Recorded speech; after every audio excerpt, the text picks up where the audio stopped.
Get this 11 to 1 weekdays on the Triple M network. Ardal O'Hanlon's here. Been to Australia before, I hear, Ardal. Yeah, I've been.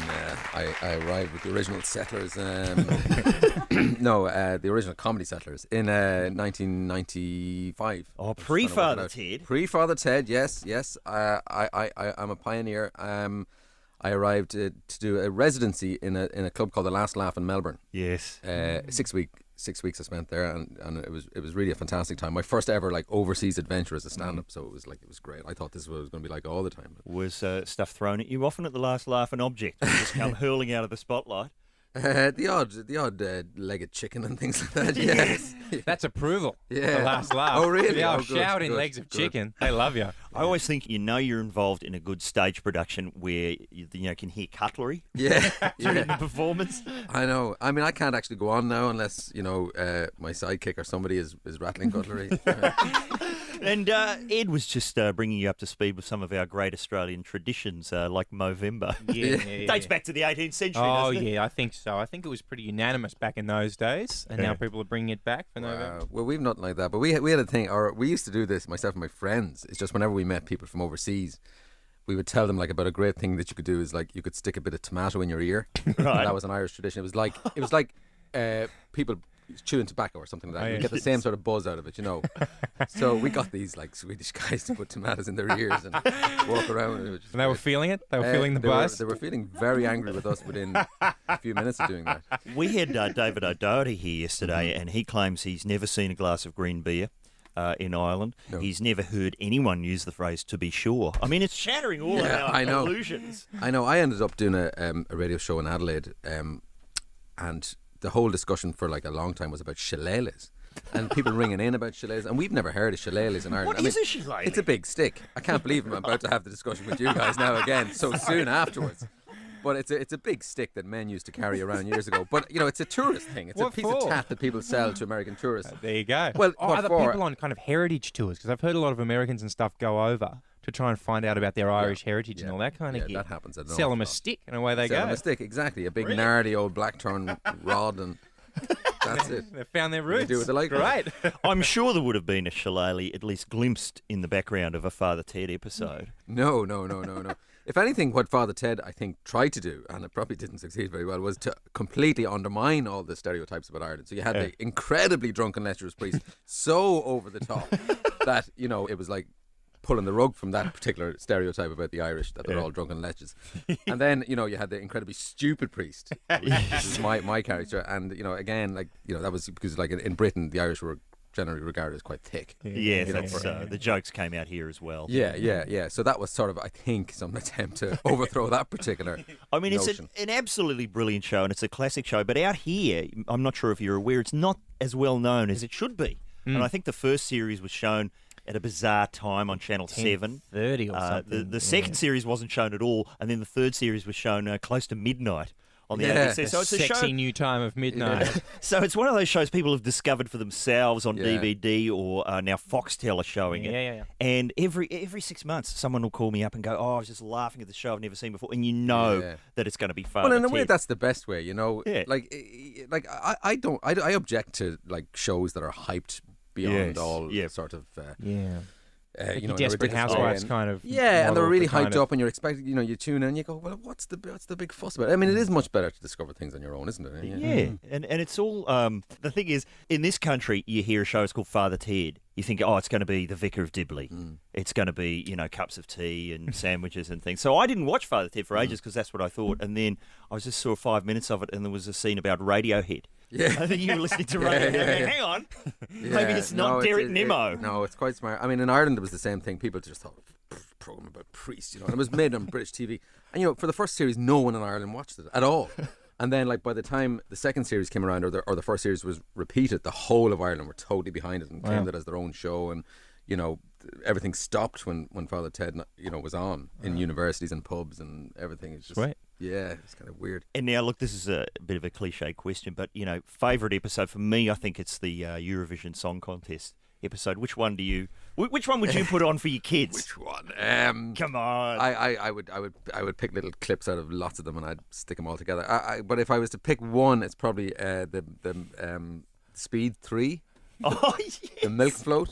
Well, you're stuck. You can't. What is the story that you can't take your foot off the accelerator? I can't go above 4 miles an hour, or a bomb that has been planted by a disgruntled milkman underneath the milk float will explode. So I've got to keep it on a 4 mile. I've never driven a milk float before, so I've got to keep driving around and around and roundabout. And it's until Father Ted comes to the rescue. It's all in slow motion, but it is as suspenseful as the first Speed. It is fantastic. It's that my good. favourite scene is like there's a bit where I'm about to approach a big load of boxes, something like Lethal Weapon, and there's this fantastic slow motion scene where Father Ted has to remove each box individually before I hit it. That's very funny. If you've never seen it, go and buy the DVDs, and it's a great present to just dump on somebody who's never heard of it. All right, Ardal, I've got to ask you about. We'll get to Doctor Who. A lot of our listeners are already calling up in anticipation. Come on, guys. Football. Are you football mad, as Ed Cavalier We're is just over talking there? off air about some Champions League this morning. And, Yeah, no, I am. I mean, it would be my sport of choice, but I mean, I have other interests. I'm a very well-rounded man. My son has gone crazy about rugby union because Ireland are doing pretty well at the moment, so that's our sport now. It's sort of at home. But I have to confess, I'm very interested in the footy here as well, the EFL. Oh, the AFL. Yeah. Now, how old is your son? He's 5. 5, and we were talking about this as well. Is it at the point where he's seeing you on a TV screen and possibly confused? No, that's all very new to them, all right. But it's funny, because they know a lot of other people who are on telly as well, so I think that helps. Right, okay. So a lot of my friends, people like Dylan Moran, who's a comedian, and my kids would be friendly with his kids, so they see him on the telly sometimes, and although they're not allowed to watch Black Books, it's good. But it's and other people like that. And Ireland is kind of a small country, and everyone's on television doing something. Everyone's got a show. So good. Yeah. Wow. So and there's a woman at the school who's a news reader, and so it's not a big deal for them. Right. And we try to protect them from the horrors of television for a long time. But eventually, their friends were coming up to them in the school playground, going, "Oh, your daddy's on telly," and we really, because Father has really taken off with kids now, with 6 and 7-year-old children at the moment. So that's a whole new experience in the school playground, being mobbed by 6-year-olds. Yes. But the kids would love kicking Bishop Brennan up the arse. Yeah. No, but they love all that rubbish, so they love it. And so my kids were really confused for why why are people going up to my daddy in the playground, and so How many we had to kids let them do you watch it. have, Daddy? Yeah. No, Paul Hester, I don't know if you'd know who that is, the drummer from Crowded House, who passed away recently. He used to come in on a radio show I worked on with Mick Malloy, and he had a young daughter, and she thought that whenever she heard him coming out of the radio, she would run around the house trying to find him and me and Mick hiding under a bed or under a couch. I was convinced it was just being piped in from next door. Well, I don't know if this is absolutely true, and I don't know what you just reminded me of it there when you mentioned a dead rock star. Yes. That Morris Gibb, when he died, is he the one who died? One of them, Mr. Marsland. Not sure if Morris Gibb. One of your Achilles' heels, is it? The Bee Gees? He was buried with the DVDs of Father Ted. Is that right? Now that was I don't know how true it is, but that was a very prominent rumor. Morris Gibb was buried with the DVDs. Yes. Father, imagine Yes. getting He up may to have had other heaven, stuff as and well. it's Region Zero up here. Yeah. Oh, look at these. Yes, and would God approve? Yeah, Would- I wonder. That's might be interesting. confiscated. That's interesting. And look, you've brought us back to Father Ted. I so- didn't mean to. I'm sorry. What I love, my favourite bits in Father Ted of all are when... Stunts? No, not the stunts. When Father Dougal talks about religion in any context at all. We're not persisting with that religion nonsense, are we? Yeah. No, it's like he's blissfully ignorant of the whole reason for being in the priesthood. I mean, that goes without saying. It's like he's just like a child or something, isn't he? The biggest laughs in the show are when Father Ted tries to explain something from the Bible to you and just the cut to your face. Yeah. That's as big a laugh as you could have on the telly. We've done it. We've got back onto that subject. Sorry. Stand-up. Now, you're doing stand-up. You've been doing stand-up for a hell of a long time.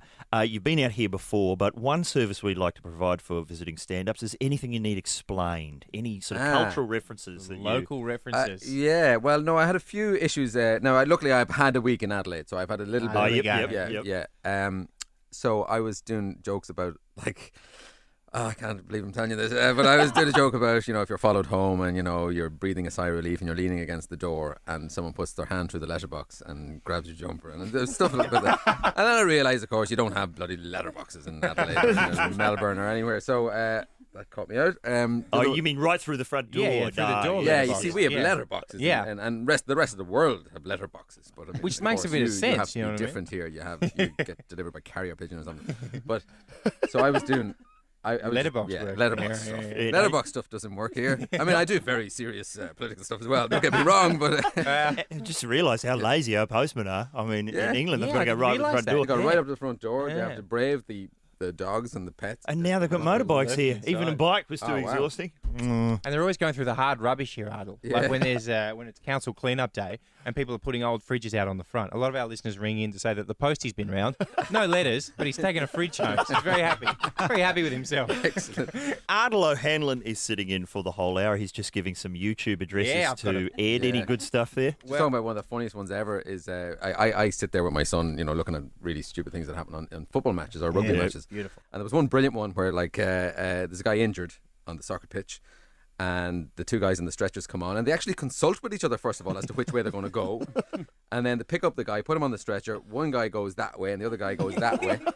The guy falls off the stretcher and one guy falls back on top of him. And is he a fat guy? In the Of course he's a fat guy. the tradition of all ambulance guys. Just brilliant. There's always cheerleading accident. That's a cavalcade. And then your gymnastics fall. And human cannonball disasters. Oh, that's is a whole beauty. category. Yeah, that's a beauty. It's hard to keep them in shot though because they're moving quickly through the air. It's like golf. It's hard to keep an eye on the ball, but some of them they really catch the trajectory of the people missing the mat, landing in the car park. Brilliant.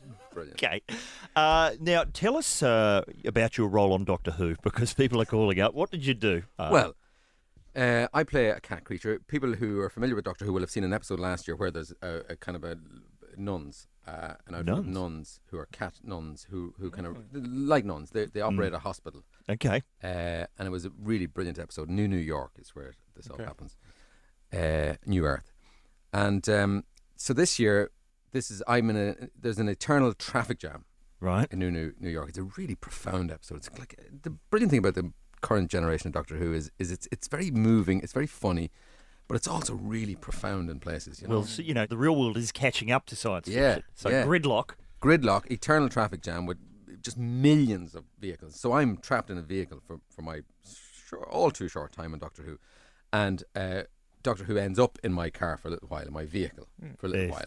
So, and he's trying to find, somebody. Basically, I was trapped in this stifling car for I'm not complaining, by the way. Doctor Who would like that because he's got a roomy TARDIS normally. He has a normally TARDIS. He's trapped in this car with me and my litter of kittens and my wife, my human wife, and humanoid type wife. Hey. And it took days to get into the costume and weeks. Like, they mold your head, like they go to such efforts now. It's not like the Doctor Who we watch as children. Yeah. It's like they apply each individual cat hair to your face with 2 different types of glue. Like a cat hair you're transplant. Totally trapped in this mold. Absolutely, yeah. I don't know how many cats were skinned for this one role, but there's a lot of bald cats around London at the moment. And in the old days, it would have just been a sheepskin car cover with some eyes cut out. Yeah. Well, some actual cats. I tell you what, they applied, because they make a special mold just for your head and with your special cat face. And they apply it so tightly, and you're trapped in it for like 18 hours a day, that as soon as I kind of put it on and they applied it really tightly, my contact lenses actually popped out of my eye. Oh, dear. Flew across the room. And is that in the episode? That's a good look. That wasn't filmed, sadly. Did they add a boing sound effect for that? So I couldn't see, I couldn't breathe because I had a cat nose, and it was very uncomfortable to do, but it's a great episode. I mean, it really is. Well, it and really were they real kittens in the car? There were real kittens in the car. Yeah. Okay, look, this doesn't sound very villainous, though. It doesn't sound like you're sort of vaporising anybody. Throw some kittens at people. Yeah, I guess. guess. No, I wasn't a villain, sadly. Well, I have a great list here of the 10 greatest TV villains of all time. Wow. This is out of Entertainment Weekly. The Joker from the original Batman series? No Batman villains at all. None. Boss Hogg. Boss Hogg, you'd think would be in there. No. Ardal, any guesses? There's no British ones here or UK ones. It's all American. What about Victor Kiriakis? from... Days of Our Lives. Yeah, I was going to say. Was he a bad Sadly, I dude? knew that. Yeah, he was. Victor Newman from Had Young an and eye the patch Restless. for a while. Oh, as you're well. very close to one there. At number 9, Newman from Seinfeld. What about JR? JR number 1. Oh, wow. Oh, Yeah. yeah, surprise Yes, pack, yes, please, yes, for Ardal yes, O'Hanlon. yes. Any, Oh, is that's there wonderful. Australian ones in there? Did No, we get it right? No, no. Mrs. Mangle? No, Mrs. Mangle. Listen, at number 1, you've got JR. Number 2, Mr. Burns from The Simpsons. course. Number Does he count 3, as a villain? yeah, he's villainous. Well, he has a villain. Yeah, he's got a touch. Yeah, it's true. Angel from Buffy at number Oh, 3. come on. Who's going to remember Angel from Buffy in 5 years' time? Apart from the people with the figurines in their house. Sorry if I offended you. The hundreds of people calling right now. Well, what about the Daleks? I mean, The Daleks don't get a look in because, see, I guess this is an American magazine, so they've gone for at number 4, Leland Palmer, who killed Laura Palmer the dad. on Twin Peaks. Amanda from Melrose Place. The one-armed man was from a The Fugitive. villain. Mel Prophet. That's an obscure one. Who's Mel Sounds so Prophet? familiar. He was From Greatest American Hero? Kevin Spacey. Yeah. From Wise Guy. Wise That's Guy. it. That was a great character. Dr. Lovelace in the wheelchair from the Wild Wild West. Newman from Seinfeld. And then at number 10, they've put whoever cancelled Arrested Development. So Hey, good. Yeah, that's touche. why I like yeah. this list. Yeah, right. Touche. Who have they left out? Now, you mentioned Batman villains. Yeah. The We like- Riddler? The Riddler. I like to champion some of the lesser known ones. The Bookworm, Roddy McDowell, just wearing a book. Just a book, just a leather book. How for a threatening. costume. How threatening. He was a speed reader. How on earth are you going to create havoc by speed reading? I don't know. You had more book-related He crime. had the power of Sudoku. There. And you mentioned the Daleks, Ardal, obviously the Doctor Who pantheon, the They- Cybermen, Cybermen, the yeah. Yeti. My frightened son, me. he watched an episode there recently where the Cybermen take on the Daleks, and he got totally confused. He was totally baffled by this. Like, who are the good guys and who are the bad guys? Who did win? Yeah, I forget. I don't know. I didn't see it. It'd be like that. I think they actually obliterated each other. Yeah, I think that's like that'd be Freddy versus Jason. You know, it has And to like be. in Rocky 2, is it, when they knock each other out simultaneously? Or is that Rocky 1? Be careful because this is in movie villains. Oh, sorry. That's a whole nother Because episode. Sorry, bro. then you could have a whole sub episode which is just about Christopher Walken. Oh, yes. Yes. Christopher Walken villains. What about his mad villain in the James Bond film with the white hair? That was weird. Joe Dirt. He's a lovely villain in Joe Dirt. Strange. Yeah. True Romance. He's a great villain. At close range. At Close Range, Range. such a good movie. King of New York. Does that Yeah. count as a Oh, villain? that- do you That think? really counts as a villain. I'd That's say just so. magnificent. Yes, and the funeral, the addiction. the addiction. Yeah. Wow, you were a big. Who was the director of the Bad? I've Lick? only ever seen Christopher Walken films. You're an Abel Ferrara fan. Clearly, yeah, you've just yeah. named 3 Abel Oh, yeah. Ferrara films. All right. All right, TV villains, Mr. Marsland. Who did they leave out? Okay, well, I mentioned Boss Hogg, but what about his deputy? Oh, right. Roscoe. Roscoe P. Coltrane. Roscoe P. Coltrane. And then his deputy, Enos. Enos, yeah. Enos. Just purely and The simply most for the names. pathetic spin-off in the history of television. Yeah. Enos, Oh, the that's a big deputy. call. That's the most pathetic spin-off in the But history of listen to this. television. Dukes of Hazzard yeah. County, they used this like sort of backlot town Yeah. that was Hazzard County. Yeah. Then Enos, the deputy sheriff, left to get his own series in the big city, and it was shot on the same set of the small town from Dukes of Hazzard. It's in the exact same They location. just put all the Hicks in suits. Gave them That's what it briefcases. was. Less yokels, more businessmen. But the same street, the exact same fire hydrant got knocked over every week. That's pathetic. Okay. Yeah, I loved him in The Dog Flash. Hilarious. And I always loved his voice. I always Hilarious. thought that maybe, he should have kicked on because it was a great, in cartoon work. He had such a distinctive with a voice. Raspy. Flash, that kind of thing. Are you talking about Roscoe P. Coltrane? Roscoe P. Coltrane. James Best was his name, I think Yeah, you'll it was find. great. All What right. about your Paul Robinson from Neighbours? Oh, your neighbours. Surely you know neighbours. Yes, well, yeah. yes, 'Cause yes. he's- I don't know it as well as I'd like to, or I should know it. Well, you're I here must for... get the DVD collection of Oh, wow. season 1. And, You've got a lot of room. Yeah. yeah. But he's awesome because he's been around since forever. Well, I don't know. Did you ever get Brookside? Brookside. Oh, no. The We soap from Liverpool. There was a fantastic Trevor Jordash. I don't know if anyone remembers him. get EastEnders and we get Coronation Street. So what was Jordash's go? What was he into? God, he was just so sinister. He was played by an Irish actor called Brian Murray. And his thing was wife battering Oh, yeah. and amongst other heinous stuff. And he eventually, mother and daughter, played by Anna Friel, Oh, yes, yes. ended up killing him and burying him under the patio. Uh-huh. It was, In a but it went on renovation. for about 2 years. This incredible, and I mean, it was like just jaw-dropping stuff at 6 o'clock on a Saturday afternoon. Wow. Buried under a patio. Yeah. That's nice. TV villains. Hey, Ryan. Hey guys, how you going? Yeah, really good. Who are you nominating? Russell Crowe for his stint on Neighbours. Yes. Oh, now, What did he do? He was wearing a really bad jumper, if I remember. Yeah, I think he was just getting around trying to cause trouble under the name Kenny Larkin. Yes, Kenny Larkin, and I did adopt that name myself in the film Boytown for no good reason. It's as near as I'll get to being Russell Crowe. And he was pushing people around at Lassiter's, wasn't he? Wasn't he pushing Guy Pearce or someone around, Craig McLachlan around on Yeah, that? I think he had a bit of a brawl with Craig McLachlan, and he felt the wrath of the rust. Surely on YouTube. Those Oh, it's clips on the must be tube. up. Oh, yeah, It it's is all up over the there. tube. Thank you, Ryan. Hi, Ben. How are you? Oh, good, thanks, Ed. How are you? Good, thank you, sir. Who are you nominating? I know Tone will like this one, as he's a big fan of the Adam West Batman. Yes, definitely. The King Tut. Oh, King Tut, played by Victor Buono. Later, the bad guy on The Man from Atlantis. Yeah, the professor would get hit on the head by a flower pot and sellotape a Brillo pad to his chin and become King Tut. That's right. He was a normal, lovable college professor. Always a flower pot, Ardal. Yeah, no matter like where a he went, a cat. flower pot off a ledge, bang, The villainous. cat would brush it off the ledge or something and crack. On the head. That's some bad You'd luck. think he'd learn. That is some bad luck right there. Can we go more villainous? Hi, Sam. How are you? Yeah, not bad.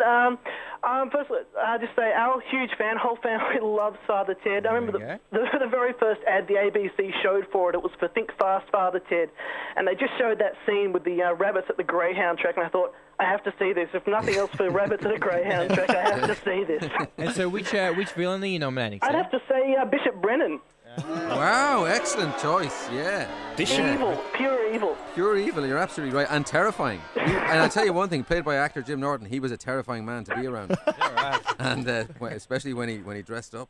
And when he realised he'd been kicked up the arse by Father Ted, he just turned into this sort of bat who was screaming down on you guys. Other Father Ted villain that I would choose is Pat Mustard, the milkman. Yes. He was quite intimidating as well. And Father Dick Byrne. Father Dick. He was Nemesis, yeah. He was not to be trusted, that bloke. No. All right. Thank you, Sam. Hi, John. How are you, man? Hi, guys. Hey, mate. Who are you nominating? Siegfried and Starker from Get Smart. Oh, from Get Smart. Was Get Smart big in the UK? I mean, I do vaguely remember it, but you know, I'm at a bit of a loss here. I have to say, I've no recall for TV trivia. Well, luckily we're here to help. So, John, have you taken advantage of the offer I've seen on television at the moment, which is like 3 million episodes of Get Smart on DVD for 54 cents? Have you got some No, of that? because you can't buy just one. You have to buy more and more. This is what I mean. They just keep sending them to you even when you go there and ask them to stop. So what was Siegfried and Starker's go? What were they into? They were sort of basically trying to rule the world and have chaos over control, weren't they? Yeah. that was there. And then years later, Siegfried popped up as the lovable doctor on the Love Boat, and I never trusted him. Slipping Mickeys, do you think? I reckon he was. Dear, oh dear. Hey, have we got time for one more villain? Stephen, how are you? I think everyone's forgotten in the 80s the old favourite Maggie Kirkpatrick, the Freak. Oh, the freak on Prisoner. That's the one. Now, this would have been screened in the UK as Prisoner of Cell Block 15 or something, was it? Or? Yeah. And what was the freaks go, Stefan?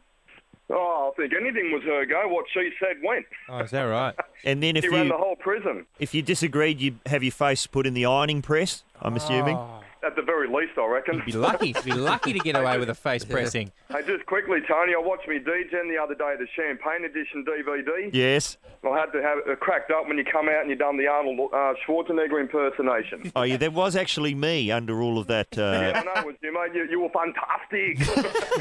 Yes, all of the clothes provided by the Big Men's Store. Thank you, Stefan. Thank you very much for Thanks, plugging guys. some of our old gear. Good Hey, on you. How much padding did that take, Tone? Yeah, Ardal's sitting here going, Arnold Schwarzenegger? Is that possible? It was mostly latex. It was very similar to your Doctor Who experience. It was 3.5 hours of having bits. Did you have to do that thing of having your head encased in plaster? Yeah, there was all of that. Yeah, absolutely. You stick your head in a bucket full of some kind of gunk, and you leave it there for a long time. And you're just breathing through a Make the mold. straw. Yep. And for a whole hour, and it basically, it's like what it would be like to drown. But I'm I had guessing. that experience before because I did a show called My Hero as well, a Yes. superhero. And you look at me now, I'm the least likely person of all time to play a superhero. You were Thermo Man. I was Thermoman, so I was really bulked up for that. But there was a pilot made of that, featuring a very, very buff Australian man. Who's that? There's a trivia question. I might leave it with you. All right, let's play a song. Australian Ardal's worked out man. the art of Paul sizzle. Hogan? Yeah. Craig McLachlan. You got it already. There you go. Ardal O'Hanlon, thank you for sitting in for the entire hour. Thank you. I had no idea it was going to be so pleasurable. Get this, it's blown out to 2 hours, 11 to 1 weekdays on the Triple M network.